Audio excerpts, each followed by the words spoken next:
Now, President William Ruto has accused different institutions, including the Ford Foundation, the church, and opposition leaders of funding chaos. Now, Sunday's remarks by the president that parents may have contributed to the chaos witnessed in the spate of deadly protests in the country may just have added to the long list of institutions or persons the head of state has blamed for the violent protests since the round of Gen Z-led demos that began last year. From the Ford Foundation, the church, and leaders in the opposition benches, the list has been growing exponentially, and as Emmanuel Tona reports, the target has been moving. The church service at the Bomani AIC Machakos County Sunday set the stage and the tone for yet another target for the president to fire at in regards to the oscillating and moving target of those involved in sponsoring, aiding or abetting the deadly protests in the country. President William Ruto turning his guns on the family institution, accusing parents of abdicating their core duty of parenting by allowing their children to join the street action. Every parent, including me, I take time to parent my children, and so must everybody. The police are trained to deal with criminals. They are not trained in parenting. The president calling on the parents to shield their children from being led astray. Let us not use or misuse or abuse our children by inciting them to cause violence, to destroy property. Mmesikia msemo unaosema asiyefunzwa na mzazi wake, mnajua atafunzwa na nani? A week ago, it was the church on the president's cross.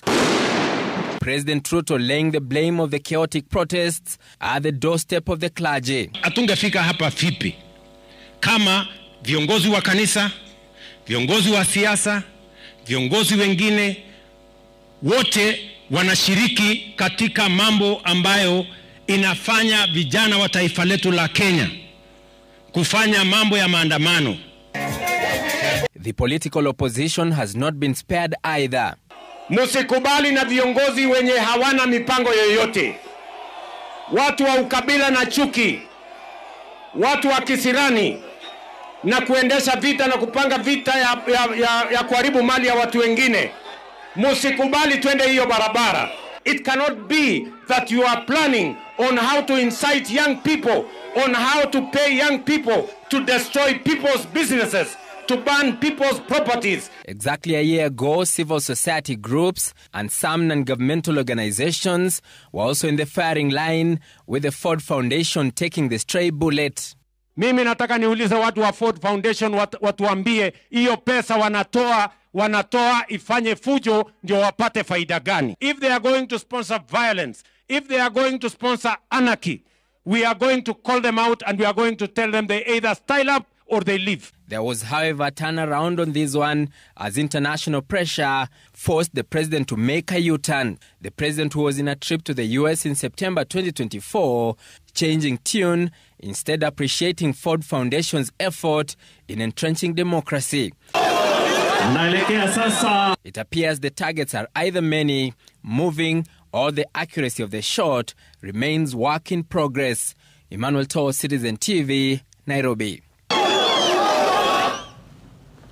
Right, and that story by Emmanuel Tona leads us to the discussion here. Diana, so there are many things to blame for many things, but what are we dealing with?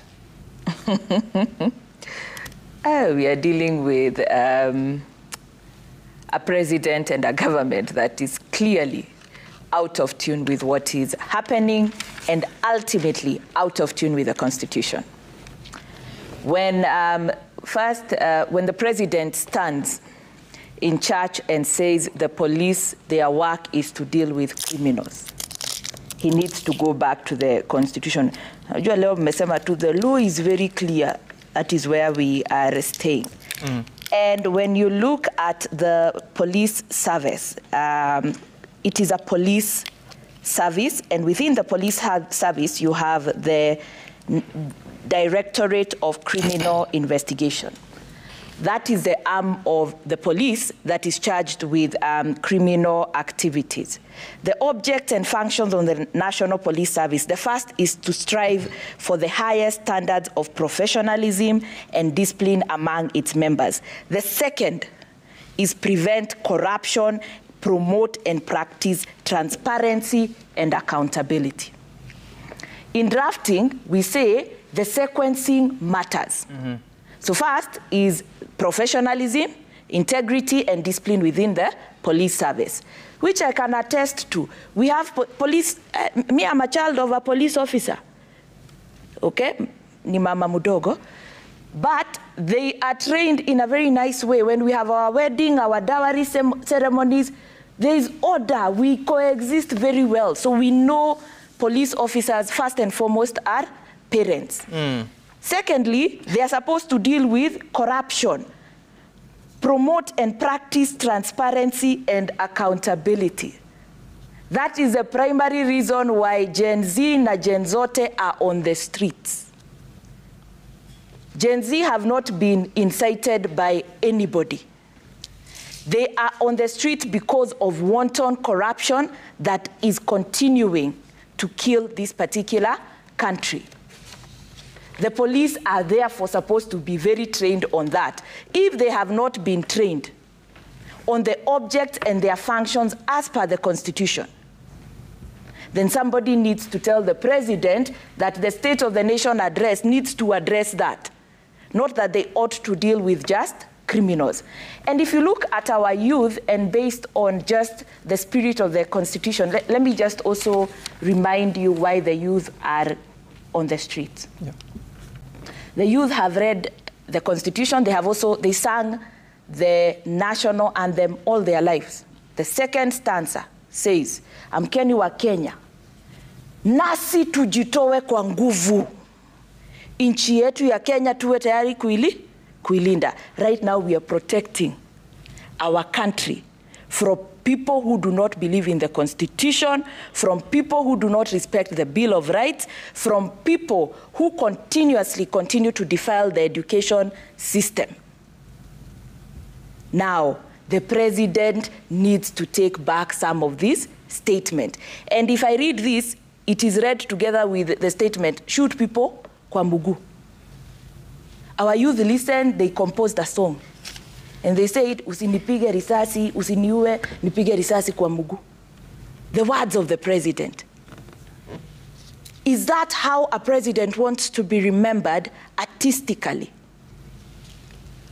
And thereafter, it was followed by a policy directive from the cabinet secretary who is linked.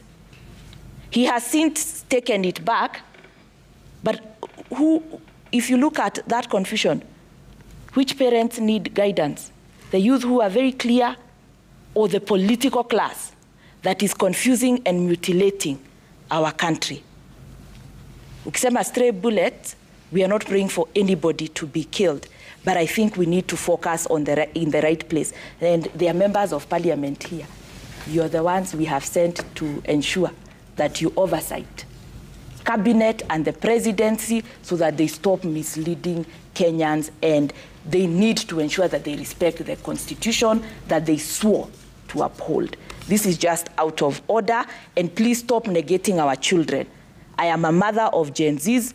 They are very, very clear, maybe more clearer than ourselves. They are extremely clear on what is ailing our country, and I really hope they seize leadership of this country, because they have even managed to move away from the ethnic balkanization, which is part of the problem that is putting us where we are.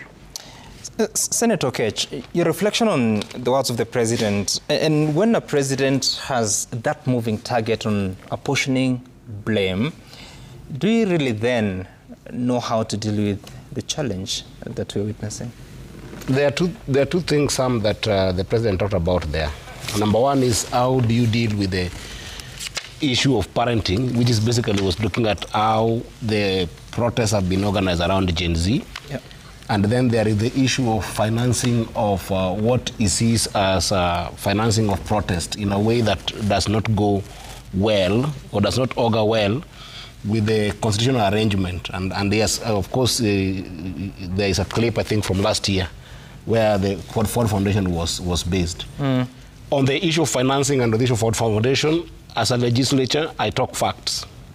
I don't know what context the president was talking about or the intelligence with which he had on the issue of financiers. I will not speak on his behalf on that. Whether Ford Foundation is financing or whether there are people financing, he is the head of state, and he consumes definitely more intelligence than I do or than we do. So I don't have context and facts on that. But he still went back on it. And that's what I'm saying. I don't have a context and intelligence enough of where he's gathering his intelligence on that. So I give him the advantage of doubt on that. On this other issue of the Gen Z movement, some have been with you a number of times and have been very clear about the organization around Gen Z and how they have organized protests that for the first time in our country we are seeing protests that are organic and amorphous. Why do I mean by organic and amorphous? Protests that don't have leaders in their face. And in advanced democracies, these kind of protests are good. If you go to the United States today, which is a very mature democracy, you will find amorphous protests outside White House. You'll find amorphous protests outside, every big institution of government. And the fundamental difference for us is that on one hand, those protests are always start peacefully and end up peacefully, without sometimes even the intervention of the police. And unlike perhaps Kenya and France, where these protests tend to be extremely violent. So the question of this violence is not something that we can actually ignore, because that's the context under where criminality might come. Because where Gen Zs, and we have been very vocal on this, at least from the ODM side where I come from, that the Gen Zs did a good protest amorphous, and it could take us to a mature democracy where we can have this more amorphous protest. But we hold the view, and I personally hold the view, that this protest, because they are leaderless, and the issue of responsibility around protest is not clear on who takes the responsibility on the organization and the aftermath, then it goes without saying that they get hijacked by criminal gangs and hijacked by some political classes that then take advantage of them to weaponize those kind of protests. And this is the question that we must address, my sister Diana, because if you read the Constitution and the law as a novel, it's a problem. Because the Constitution and the law work in context of a society. For instance, if during protest, what happened in Kitengela, where people went into a hospital, stopped a cesarean session, and even looted the hospital, would you say that those people are justified because the Gen Z were angry? Those are criminals. Exactly. So those criminals, with criminals and criminals, and that's what the president is saying. And that is what the president is saying, that in that kind of case, you don't go for Gen Zs and then start attacking Gen Zs. Is you identify and isolate those criminals who have taken advantage of the Gen Z protest to enter a hospital and loot it. We saw a number of places. Let me just finish some. We saw a number of places. This country, some people take a lot of time and a lot of pain to even build a simple business. We've seen in the middle of these protests where somebody goes and burns an entire institution that somebody has built for over 10 years, like what we saw in Meru, right?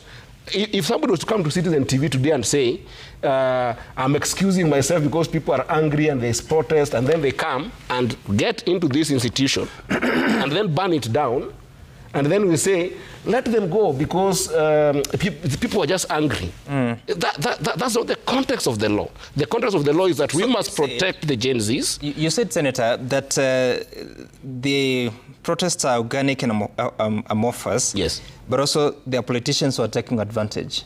There is political classes that I say political classes that are taking advantage of them, and there is also gangs that are taking advantage of those protests. Well, it's political. I'll give you an example. I'll give you a good example. After every protest that we have seen in this country, right? During the Gen Z protest that happened in last year, that was 2024. The entire time, for instance, ODM where I come from, Baba was told by Gen Zs, because Baba is my leader in ODM party, stay at home. So after every protest happened, the account of those protests, you didn't see ODM making any comments about those protests, because it was not our protest. Our protest in 2023, where Azimio was clear that we called people to the streets. We used to take brief the public. We went to protest yesterday. This and this happened in Kware, and there was this looting that happened in this place. Politicians are taking advantage. I'm getting to you. Sorry, I'm getting to that. Taking so much time. I'm getting to that because my question, because it's very specific. Yes, but I'm getting to that. Sorry, Senator, it's coming from your statement that there are political classes that are taking advantage of the protest. Who? Sam, can I just prosecute my point? Move. You spent 6 minutes. You've not given me an answer. Sam, this is not how we debate, honestly. If you don't give me time to explain myself... Who is taking advantage of the protest? And I'm giving you good context so that you understand. We're not having debates in vacuum. So we have seen the parallel. We draw parallels between the process of Gen Z. They didn't start yesterday. Last year there was protest of Gen Zs, and there were no people holding brief for those protests. In this year, we have seen once Gen Zs have gone to the streets, we have seen the opposition holding brief after those protests and claiming them to be and talking on behalf of those protests. In that case, then they hold responsibility of those protests. A number of opposition leaders, some. Okay, let's listen to a clip here. I think it best answers what you're saying. Is ODM no longer in opposition? Let's listen to the clip. Say it is Fred Matiang'i and give the evidence for it. Because even that blanket and general condemnation is part of that laziness and that recklessness and escapist behavior, as it were. Be direct and say who it is who is doing that kind of thing. So he's talking about, you have no specific names. It's easy to say opposition because when the blame game keeps shifting from church to parents, Ford Foundation, now you're talking about the opposition. Just who? Mheshimiwa Mutunga, how do you explain this? Sam, the president spoke in the context of the church, and he was talking to church leaders, ordained pastors and reverends, etc. These are part of the people who shape the behavior of an individual in this country. So the behavior of a child is shaped by the parent, the church, the school, and the community. Where we come from the beginning, from when we are very young, you basically listen a lot and are guided on what is right and what is wrong, so that you do the right thing and avoid the wrong things. I think the context of the speech of the president, or the message of the president, is that we may have abdicated our responsibility as parents.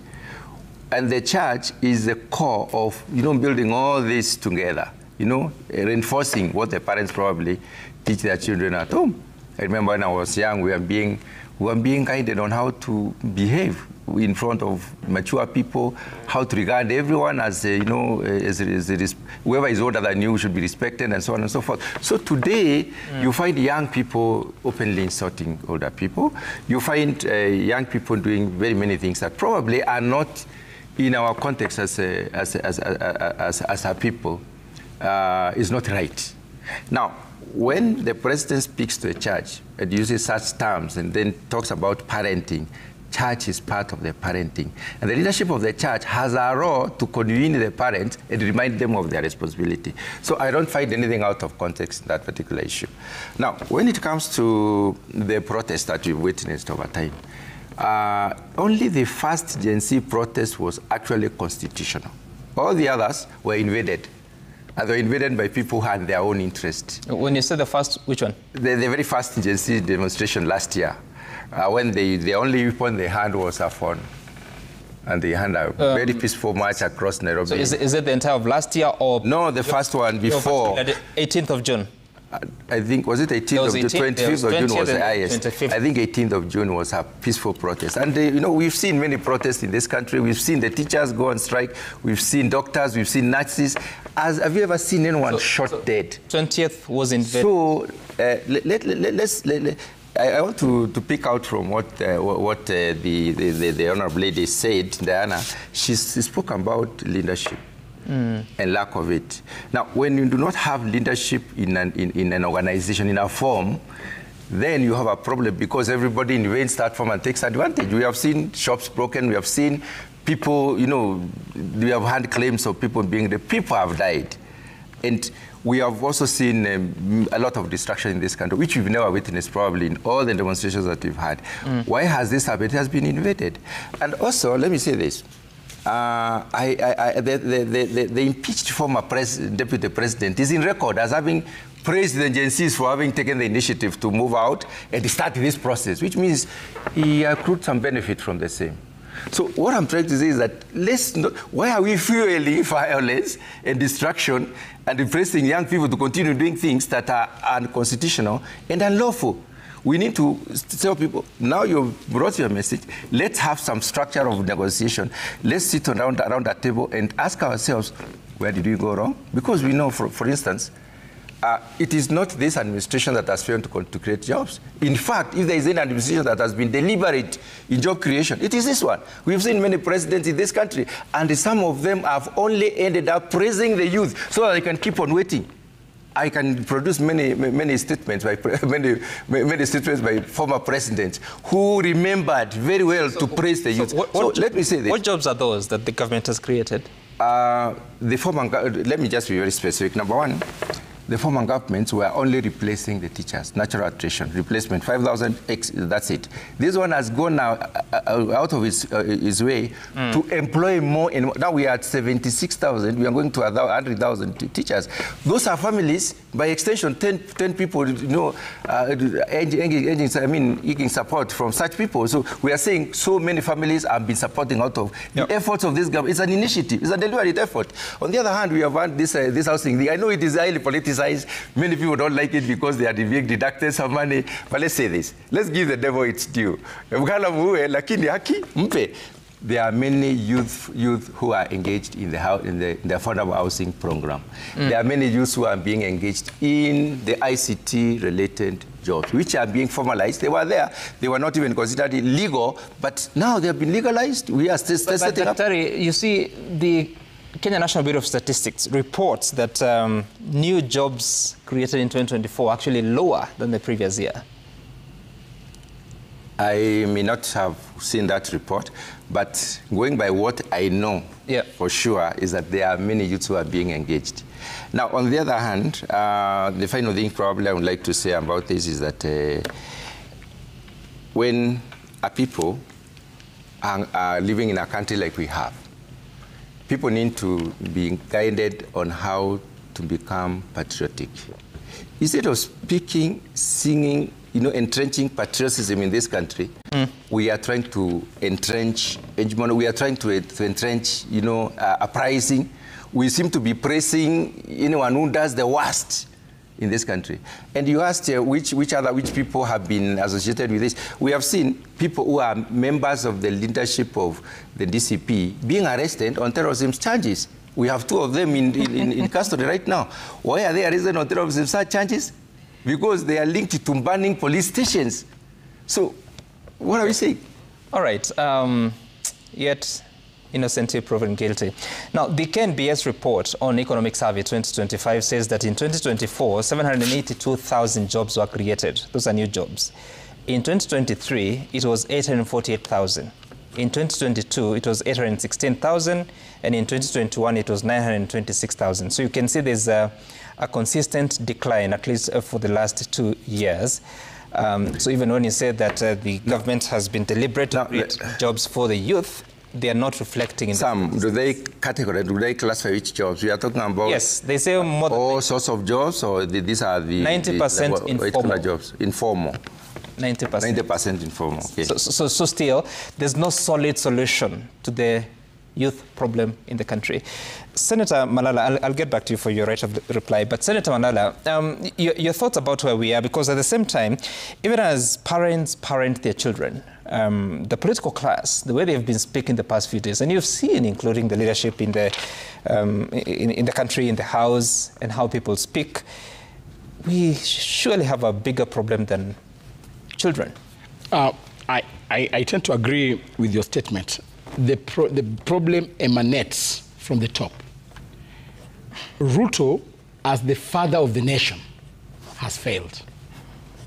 He has cultivated the culture of lies. Him, together with his co-parent, Raila Odinga. Remember, last year, they signed... Co-parent, what is that? You know, they're the fathers of the nation. See, the other one is called Baba. You know, Baba, in English, is father. Him, together with his co-parent, Raila Odinga, last year signed an MOU, which eventually ended up in this broad-based government. Remember the 10-point agenda? They said that they were coming together to end extrajudicial killings. Up to now, we're still experiencing extrajudicial killings. In fact, they have gone a notch higher. The president himself, together with his co-parent, signed an agreement and said that they are going to ensure that public officers do not engage in opulence. Up to today, we're seeing millions and millions of shillings being distributed daily in these so-called empowerment programs. Last year, the two signed an MOU to end corruption in Kenya. Of course, that has not happened. Inclusivity. The only inclusivity that we've seen in this broad-based government is to have relatives and cronies of Raila Odinga joining government. You saw him proposing the name of the son of his brother to be the advisor of the president. Yet, the Gen Zs had said that the president should reduce the number of advisors. But he has gone against the demands of the Gen Zs. And therefore, we cannot continue apportioning blames to the other sectors of the society, and yet the problem emanates from the president. Weaponizing of the justice system. You've had Mheshimiwa saying here that Kenya, the opposition leaders are having cronies who are terrorists. What are you telling the country? Up to today, you've charged 40 citizens of Kenya as terrorists. Yet next month, we are hosting the Chan Games. Are you telling our visitors that we have 40 terrorists in Kenya? What are you telling us? You know, weaponizing the justice system is only meant to intimidate the dissenting voices. And therefore, we need to ask ourselves, who are the owners of these goons? Some you've seen, allies of the president, owning up the process. You saw Kamket saying that he's going to carry goons all the way from Tiati to Nairobi to come and disrupt the demonstrations. Has he even been summoned to record a statement? No. You've seen one of the MPs saying that people should be shot on the head and nothing has happened. You've seen the president's ally saying that they are going to subvert the will of the people by stealing elections. They have not been summoned by NCIC or any prosecutory organ, and therefore, parenting starts from the top. The governor of Nairobi, Sakaja, said that he will not allow people to come and demonstrate in the CBD. One day down the line, he mobilized goons. Goons were passing in front of his office, worshipping him and praising him and cheering him up, yet nothing has happened. And therefore, first of all, we need to start dealing with this rot from the head. And that is why I say the responsibility of poor parenting starts with the head of state and his co-parent, Raila Odinga. Well, now you say that the 10-point agenda was agreed upon last year. It's actually in March 2025. It's about 4 months ago. Yeah. That's slightly over 4 months ago. I don't know what the progress is on that. So with all these challenges, the political class, again, which all of three of you come from, has also been at it. Let's listen to what former Deputy President has been doing in the US. To destroy Kenya. We are the drivers of the Kenyan economy. Since William Ruto declared war on the mountain, the economy is almost collapsing because people have stopped paying taxes, people have stopped investing, they are waiting for a new government. The way you are holding your money here, that is what people are doing in Kenya. And the president has been speaking, of course, accusing his former deputy of ethnicity, negative ethnicity at it. Let's hear what he has been saying.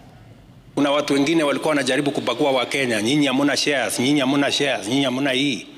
Nikamwambia hapana. this government belongs to all Kenyans, and we are going to treat all Kenyans equally. Mnanielewa? That is my mission, to unite this nation and to make sure that no part of Kenya is left behind. Right. Let me begin with you on this one, Senator Malala. Your party leader, I mean, what's with him? Because there has been complaints that he's perpetuating tribalism, not just in Kenya, but also abroad. How do you explain that? Ethnicity is provided for in our constitution. That is one. Negative ethnicity is what is bad. There is nothing wrong with me being a Luhya. There's nothing wrong with Eddie being a Luo. And therefore, Rigathi Gachagua has, first of all, started by saying that, you know, when you profile a certain community, that is wrong. And what is going on in the country right now is profiling of the Mount Kenya community. Truth be told, you saw during the demonstration, government organized goons to go and burn down property and businesses owned by the Mount Kenya community. How do we know that's... But they have been proclaiming in public that they will not allow, and you see this is in public domain, you know, so that they isolate the Mount Kenya community away from other communities. What is going on at the moment, Sam, is a government which is paranoid. They know that with the numbers Mount Kenya community holds in the coming election, if Mount Kenya community mobilizes the rest of the country to be with them, this government, it is inevitable that this government is going out of power. And therefore, Senator, it is in their interest. Whatever you're describing, isn't that at the core of the problems that the country faces today? What I said, there is nothing organizing wrong. Politics on ethnic lines. No, you know, nobody has organized politics on ethnic lines. What we are saying is, Kenya is a country comprising of different ethnic groups, and there is nothing wrong with ethnic groups. And we've seen coalitions even in the past. You remember in 2007, we had what we call the ODM. What was it? The five Ngilu, Musalia, Raila, the Pentagon, the ODM Pentagon. You know, this is a political strategy, mobilizing numbers together, and therefore, there is nothing wrong with the Mount Kenya community stretching the association with their cousins. For example, as Luhyas, we will be proud to associate with Taita Tavetas, people emanating from Taita Taveta, people emanating from Luo land. What does cousins mean? Cousins means, you know, it's a political, in this context, it's a political word extending to people with like-minded ideologies for now. So us, anybody... So the like-minded, you said you're from the Luhya community. Yes. So the like-minded of Luhya community is in Taita Taveta.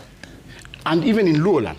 Anybody who has a mind that does not agree with the current establishment, to us, in the political context. But of course, in the family setup, a cousin is a brother or sister to your aunt, or a child to your aunt or your uncle. And therefore, do not put a lot of negative energy when it comes to ethnic organization. There is nothing wrong, Sam, being identified as a Luhya. Okay. Rigathi Gachagua has done no mistake identifying himself as a Mlima. Remember when they were impeaching him? They said that this guy is a villager. You are the same people who branded Rigathi Gachagua as a villager. Who? He went back to Wamunyoro and said, okay, yes, I am a villager. And then you started telling him that he's tribal. He accepted and said, yes, okay, I am Kikuyu, but I want to go and look for my cousins. Again, you do not want him to unify the country. The cousins. Through the cousin relationship. And therefore, that is not ethnicity. Okay. Let me ask you something. Sorry, I'll get back to you. Mheshimiwa Mutunga, are you a brother or a cousin now? Sam, I actually do not know, but I'm very much amused by the definition of a cousin. Yeah. With respect to Honorable Malala. The political setup. I don't think there is any political definition of a cousin. We are talking to also students in school. People are learning English maybe for the first time. I think a cousin is a relative. And a relative, that cousin is used here to try and bring people who are related in one way or another. When we spoke as UDA and said that we have a problem with the impeached former deputy president because of his ethnic inclination, just thinking about the Mount Kenya, the mountain Kikuyu, many people thought we were not serious, that they were blaming him for nothing. But unfortunately, he has come out very clearly that he's actually an ethnically inclined person. So if he doesn't look at Kenya as the country as Kenya, he looks at the country as Kikuyu or Mount Kenya and others. So when he went out to Kambani and then he met cousins, he was even trying to go and to Western. And let's look at this tour. This tour, he has basically gone to look for Mondo Anyomba, person from the house, the Mount Kenya person, not necessarily the Meru, the Embu and the others, a Kikuyu. Now, when somebody stands and says the Kikuyus are dissatisfied, the Kikuyus have withdrawn investment, even you are not sending money now, and therefore the country is at a standstill. First of all, I would like to know what is a standstill. What's not moving? Secondly, I would like to remind all of us that when ODM as a party protested and said that we need to negate, to basically negate some of the institutions that seem to be serving the government because they were protesting in 2007 against the government, the economy suffered. But then, this was ODM, not necessarily Kikuyu. ODM is not made of Kikuyus. So honestly, when you say Kikuyus, when Kikuyus are attached, the country is collapsed. I think that's an imagination which is too trivial and too minor, and that shows the mind of this person, the person of the former impeached deputy president. That's Gachagua for you. And when we said Gachagua is not a nationalist, we were very clear, and Kenyans never got to know this. But when you went looking for relatives all over, if it comes to Meru, he says, my mother comes from here. We have tried to trace the lineage of the mother, and we can't get it as Merus. So you don't understand, where is this mother? Where was the home of the mother? But why is it, while you're at it, why is it important to even trace? I actually wonder, because we are all Kenyans. No. We have one country which is divisible. Mheshimiwa Mutunga, you've taken the time to trace the lineage of the mother to the Meru community. Yeah, because we want to know whether, I mean, what is this that he's talking about? If at all being, where is this mother coming from? If at all being Kenyan and nationalist is that important, why is that question important? That question is important because when you go to the community and try to bring them together on the relationship, you see, seeking for votes has got two dimensions. One dimension is that probably you may consider a group of people who align to your thought and to your vision and to your ideals. Then you put them together. And sometimes, some could be relatives. But let me tell you, relatives sometimes are the most opposed to such inclinations. So, at this point in time, the reason why we were trying to, because when he came to Meru, he addressed Meru as the son of Meru. And then we wondered, where is this family? But Sam, Rigathi Gachagua is not the first politician to trace his roots. Raila Odinga always comes to Western and say he's a son of Nabongo Mumia. Therefore, we should support him on the basis of him being the son of Nabongo Mumia. But that's said and done. I don't know. So, you will ask Eddie. Let me finish. But that's said and done, Sam. Sorry, you know you've taken away the mic, yeah? Yes. That's said and done, Sam. Rigathi Gachagua is only verbalizing what Ruto and Raila are practicing. Look at the appointments of all the CEOs in Kenya. A good percentage emanates from the president's community. How many? A good percentage. You saw when I put the question in the Senate for NCIC to bring the report, almost 92 CEOs, almost 92 CEOs. Out of what? 160 something. Emanate from his community. Look at the appointments. You are the Senate in the previous term. He wasn't the president. No, but look at the level of skewedness of appointment since independence. Now, look at Raila Odinga. When he was given chance to get into the broad-based government, tell me one Kikuyu that Raila Odinga appointed. Why? But I know several Kikuyus who are appointed during this broad-based. But from Raila's portion. And therefore, he appointed people from his community. Senator Malala, Opio and I. Because the desire is to be as inclusive as possible. Yes. Was the Kikuyu community disadvantaged in the appointments already made? No, it was not disadvantaged. Huh? What I'm saying is, from Raila's point of view, he has no Kikuyu friend. No, he only has Sam, the son. Okay. He only has the son to Oburu Odinga, qualifying to be the advisor of the president. Of all the Kenyans, Raila preferred the son of Oburu Odinga. Raila preferred his own sister to be an ambassador. So, truth be told, you believe he's the one who submits those names? He is the one who submits the names, and they are okay. All right. I want to hear from Senator Okech, but Mheshimiwa Mutunga, you. Yeah, there's an issue that Honorable Malala is speaking to, which I think we need to react to. The fact that because President William Ruto is in power right now, he has discriminated against everyone else. That is not correct. If you look at the appointment, I just want to cite the top two appointments, the CSs and PSs. Mount Kenya has the most. They have many. 16 PSs, I think around 6 or 7 CSs. We have quite a number of CSs. Now, when you look at that, including a deputy president, the seat of the deputy president never moved out of Mount Kenya region, it's still there. So, in line with national broad-based, bringing together everyone on board so that we can all run this country peacefully and amicably, then the extended is hard to Raila Odinga. Bring the brother. Whoever was not in the government then, most probably are the people from ODM. Okay. Because ODM is not party, those are the people probably who could have been appointed. You didn't have gone to appoint Ameru, and there are several other Ameru appointed, or Nyeri. I think it is only logical that he looks at, in my house, because we are now partnering in running this particular government, who sits in the government to represent our region. Okay. Because it's about regional. But also, Mheshimiwa Mutunga, you may recall that, sorry, Senator, that during the appointment of PSs, the very first time, 26 out of 51 were from either Rift Valley or Mount Kenya, which is more than 50%.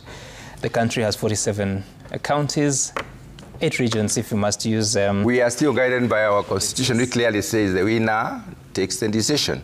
Again, there was appointment from all over Kenya. If you became the president today, would you appoint everyone from everywhere else and leave those people who supported you to become the president? The balancing act is quite sensitive. Now you're getting to the problem of the matter, because you're saying that the winner takes it all. No, that's a constitution, it's not me. But when 2 regions dominate the principal secretary lists, I mean, there must be a problem there. But there was an appointment from each region. Every region was represented. If you look at the 50 or so PSs who were appointed, Senator Okech, there were many other regions. How do we deal with this negative ethnicity? Because in 2 years' time, we have an election. Already the mobilization that is going on looks like it's on the ethnic lines. Or should we just bite the bullet and say, this is who we are? First of all, Sam, I hope that that you'll be a neutral host. What is your answer? With a lot of respect, right? Because when we come to these shows, I will not say what you want to hear. I'll say what I've come here to say. Yeah. If it doesn't please you, that is fine. Yes. And also in terms of time, you're already taking 6 minutes. You just be fair. But that said, I empathize sincerely as a young person with Senator Malala. And the reason why I empathize with Senator Malala is because Senator Malala, right now, and you know, when I was talking about the issue of Gen Z and the people who want to take over the Gen Z movement, you see Malala is almost presenting himself as this messianic leader who has just arrived, and therefore everything that is happening is wrong with this government, when Malala voted for Ruto. That's the first thing. Malala was Ruto's friend. He has benefited from Ruto's politics more than...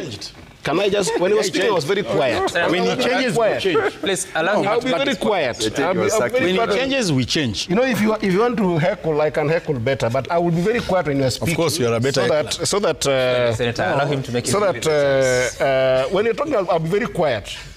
Senator Malala has benefited so much from Ruto's politics than what is cascading on Raila Amolo Odinga right now and other people that he's talking about. Senator Malala voted for Ruto. Senator Malala is on record. He started his politics as ANC member and actually SG of ANC. After Ruto built him a house, the first benefit that he had, and it is in public domain that Ruto built him a house, he voted for Ruto. He convinced his party leader at that time, Mudavadi, to go and join Ruto in politics. After they got into power, Senator Malala was also SG of UDA. Is the big problem is the one who gave us this big problem that we're solving right now. You remember, I came on this TV with you, Sam, 2022, 2023. When Senator Malala was sitting here, when I was arguing the case of these PSS that were from dominant tribes, and I was talking about them, about PSS and CSS to be a neutral ground for everybody in the country, even make 2 per as many tribes as can get. Senator Malala was opposed to it. Senator Malala supported 52 CAS, remember, we were with you in this show, Sam, CAS that were unconstitutional and they were burdensome to the government that we were having at that time.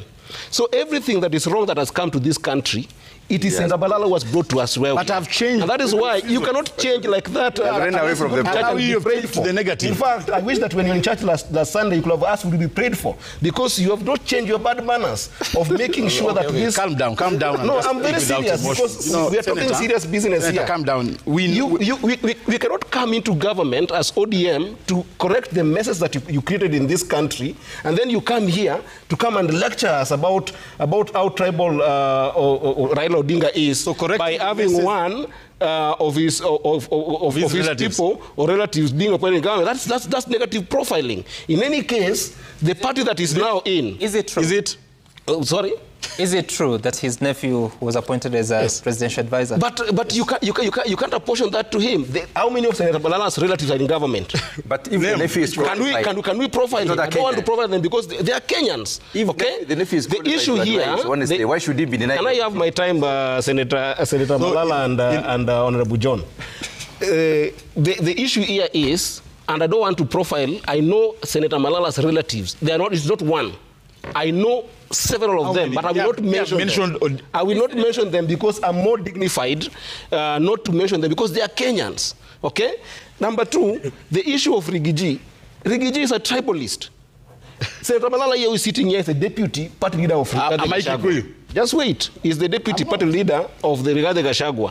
When Rigathi Gachagua left, go to the clips that happened in the church that we just talked about where they were in Nakuru. Yeah. Who was declared as a party leader? No, he never did. Senator Methu. Senator Jen Kiara was there, meaning that even Rigathi Gachagua does not trust his own deputy party leader to lead this party when he's away, when he's abroad. When Raila went to AU, he left the party. Can I just finish my thought? No, but he's guiding Can I have my time? Please, Sam. This is what I said because I knew if I told him the truth, he would interfere, and I didn't interfere with the time. But he's lying. Because she also needs her time. You're lying. I'll give you right of reply. I'm not lying. The truth is, why didn't he respond? Because he spoke after Jen Kiara, Honorable Jen Kiara spoke, and Jen Kiara declared what Rigiji had declared, that in his absence, it is Methu to lead the party, not his deputy, who is Malala. In the U.S., I studied in the U.S., I spent 7 years in the U.S. I have friends calling me from Boston. I have friends calling me from everywhere. They go into meetings where Rigiji is, then they find themselves, Kisii, or Luo finding themselves strangers. Why? Because Rigiji is meeting Kikuyus in the U.S. How do you extend the issue of tribalism out from this country, go to the U.S. and ethnically mobilize? He said it in the U.S., Sam, that let Malala go and collect his tribal votes, let Kalonzo go and collect his tribal votes, let Rigiji collect his tribal votes from the mountain, then they come and then discuss who will be the next. I mean, we cannot afford having this country continuously going into this tribal path. The last thing I wanted to say, Sam, if you allow me, is the issue of the economy. Okay? You've asked my brother here, Honorable John, in terms of job creation. And Rigidi also talked about the economy when he was in the US. He said that 20,000 used to be very small amount. It's now a very small amount if you go to the supermarket. Let me tell you the truth, Sam. And I'm not holding any brief for the government. The truth is, I'm an economist. Please, Senator, please finish. From an economist perspective, the truth is the indicators for which the country is in terms of economic wellness are really good. Starting from the very simple fact that the Gen Zs last year went to the streets based on the finance bill. This year, that issue was not in contention, meaning that the people that Raila Amolo Odinga sent into government have stabilized the ship. When you look at the importation of maize, we have drastically been dropping the importation of maize since 2023. You can look at the metric tons of maize that were being imported in 2022. There were about 709,000 metric tons. In 2023, in 2024, there were about 507 metric tons. And right now, we are going to a complete situation where we are not importing maize. Look at the sugar industry. In the sugar industry, when Uhuru left power, we were importing 1 million metric tons of sugar. When Ruto came in, 2022, we were importing about 900,000 metric tons. Currently, as we are speaking, we are only importing about 100,000 metric tons of sugar. Meaning that by the end of this year, the basic commodities that we're talking about will have stabilized in the economy, including fuel. And I can go into including fuel. Sorry, Senator Okech, that's all good. Yes. Your economic indicators, well noted. We'll verify some of them. And inflation, you also talk about with you, Sam. Yes, the inflation has come down, but it also means that it's a 3% growth on the previous price. Exactly. These are important indicators. So things are more expensive, only that with a smaller... No, things are not more expensive. I'm saying... Let me explain to you this. The economist here. Yeah. Inflation, when it's down from 9% to 3.6%, it means that goods are still more expensive, but at a smaller margin than it was last year. But what is happening in Kenya is this. Yes. The inflation can be either because of the price going downwards or the propensity to spend. The power for you to actually be able to have to buy things. Disposable income. The disposable income is what has been hit in the pockets of people, and I hope that President Ruto is listening. Let me just finish this, because it's an important one. Yeah. It has been hit because of these levies that have been increased, things like housing levy and things like the SHA. Because they are eating into the pocket of those people who are earning salary. And this is where they need to reduce so that people can be able to consume. But the economy is doing better off than it was last year. I hope you noticed that you spent almost 10 minutes. And we've not understood. So when you said that you're not given fair time, I don't know how your count is. You started speaking at 7:42, it's now 7:52. Let's listen to the former deputy president, to know what he said, and then I will hear from Diana. He is in the US. He has thoughts. I am a front runner, and I think I have the best chances to be president.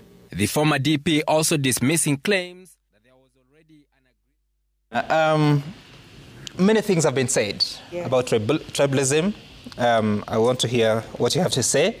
But at the same time, does the Constitution allow someone removed from office by impeachment to run for public office? Should they even lead a political party? That's a good question. Honorable Mutunga said, we allow the worst things to happen in this country on many, many fronts. On many, many fronts. First, you've had the discussion on this panel where almost every politician who comes from a native council of an ethnic community forms a party. Any appointments or nomination that are availed, the first people to benefit are their family members. So it's not only ethnic, it's also their personal families. That is at the heart of the problem of why we are here. And I want for the record to state that this is not a William Ruto problem. It is very, very historical and endemic. It was there under Uhuru Kenyatta. It was there under Mwai Kibaki, Daniel Moi, and Jomo Kenyatta. Mm-hmm. The former DP also... Please carry on. The problem of ethnicity takes away merit. I am a Kikuyu, Sam. I am paying taxes. I am not boycotting the government, and I doubt that my KRA returns are filed as based on my ethnic identity. They are based on my KRA PIN. It is also important as we move forward to keep listening to what Kenyans are saying. When we gave ourselves the Constitution 2010, we had hoped that cabinet appointments would be on the basis of merit, and at that point, we will not be discussing ethnicity. There is definitely a place for diversity and inclusion. Mm-hmm. It is not a secret that is in this country, we have Kikuyu and Kalenjin privilege in government. Mm. They have ruled us over and over again, and they are political, not all of them. Because the problems that a Kikuyu has in a certain village in Nyeri is the same problem that people have in Migori. When we say that we have a problem with the economy, banks are not lending. It is not that one community is the one that requires access to credit the most. So if only we can finally hate what the colonialists made us do, go to ethnic places and hope that our ethnic identity will give us an undue advantage over others. Until we get rid of that, it is very clear that most of the people who want to get political power is to protect their own as opposed to building a nation. Mm-hmm. For that reason, I hope as people who do not have votes in this country go to pick votes, please do away with anybody who is taking us to ethnic mobilization, who is taking us away from merit, everybody. Secondly, can a deputy president who was impeached or any leader who was impeached vie for political office? The court ruled that if that impeachment has not been contested in a court of law, and where it has been contested, it has also been upheld. Upon that conclusion, they cannot vie for political office. Okay. But for this one, the former deputy president has a case. But if I was to read the chapter 6, ethical leadership, where there are doubts, and one thing nowadays I like about Rigiji, this nowadays is really honest. He shocks us with what they did in government. What they did. Because at that point he was part of the government. But when you listen to all that, I hope there are many leaders, how judicial officers recuse themselves from taking matters. I hope there are leaders who will allow children who have been raised better to lead this country. Can I just add something on what? No, before you add, yes. I want to hear from Kenyans what they have to say. And as we do that, Section 13 of the Political Parties Act says that a person disqualified from holding public office under the Constitution, this act or any other written law, shall not hold office in the governing body of a political party or be its founding member. Now, it is the Political Parties Act. I don't know what your thoughts are about that, Senator Malala, but can you hear from Kenyans first? As CitizenTV Kenya, Sam Gichuku, the hashtag to use is Citizen Daybreak as we wind up. So this is Franco Rinde. When politics abandons national values, leadership becomes self-serving. Integrity and accountability aren't optional. They are constitutional imperative. Kenya's political class must stop weaponizing division and start embodying the values they swore to uphold. MC Romaz, so according to the president, Gen Z was badly brought up just because they were protesting against bad governance, police brutality, corruption, and unemployment. This is a government that has completely lost touch with the reality on the ground. Babu Michael, the president hasn't in any way apologized for those who were accidentally shot, like the 12-year-old child. Instead, he generalized all of them as criminals. What do you think goes through the minds of such parents when the president makes such remarks? Arame Kiberenge, we are witnessing scenes eerily reminiscent of the Nyayo era of the 1980s and 1990s.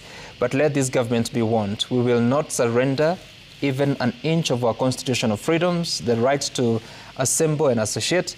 These are not privileges granted by the state. They are birthrights that no regime can take away. Okto Kama, they told us the affordable housing project would solve unemployment. I'm just worried, once the houses are done, will we all be jobless again or start building roofs in the clouds? Challenging the KNBS report was a bold plot twist though. Okay. And then Sheila, you're saying politics has taken center stage in Kenya, sidelining national values. The opposition has pushed the president to the defensive. Kenyans are tired of rhetoric. They want real service delivery. And Olum Justus, the president blaming everyone else for his woes without taking any responsibility is ridiculous. The officers are parents too, and I believe they are trained to maintain order, not to kill. Was the president thinking like a parent when he gave these shooting orders? Many questions, many comments. I have very little time. I actually don't, because it's 8 a.m. But I can take closing remarks, starting with you, Senator Malala, on your thoughts about the former deputy president and his place within the party and what he's doing as a party leader. First of all, when you look at the Rome Statute, Article 66, presumption of innocence. You know, everyone shall be presumed to be innocent until proven guilty before a court of law. Yeah. And the matter of regarding his impeachment is still being adjudicated in court. Mm-hmm. If Rigathi Gachagua case finds him guilty or finds him that the process of impeachment was duly executed, then he will not run for, he does not qualify to run for any office. Mm-hmm. But as it stands right now, Rigathi Gachagua qualifies to run for any office because until he is proven guilty and he has exhausted all the appeal mechanism, he still enjoys the rights under the Bill of Rights, just as any Kenyan, to vie for any office. And therefore, as he said in the US, you know, when you start leading a political movement, you start by campaigning for yourself. Mm. It would have been wrong for Rigathi Gachagua to be in the US and say that Eddie qualifies or Eddie is the front runner. He has gone to the US to sell for his candidature and to mobilize people behind his political movement. And therefore, just like any other Kenyan, and who believes in his ideologies, he starts by saying that he qualifies. And I am the second Kenyan who says that Rigathi Gachagua is a front runner in this setup. Okay. Yes, in closing, Mheshimiwa. Thank you very much, Sam. First of all, I have no idea what Rigathi Gachagua's ideologies are. I have not picked anything.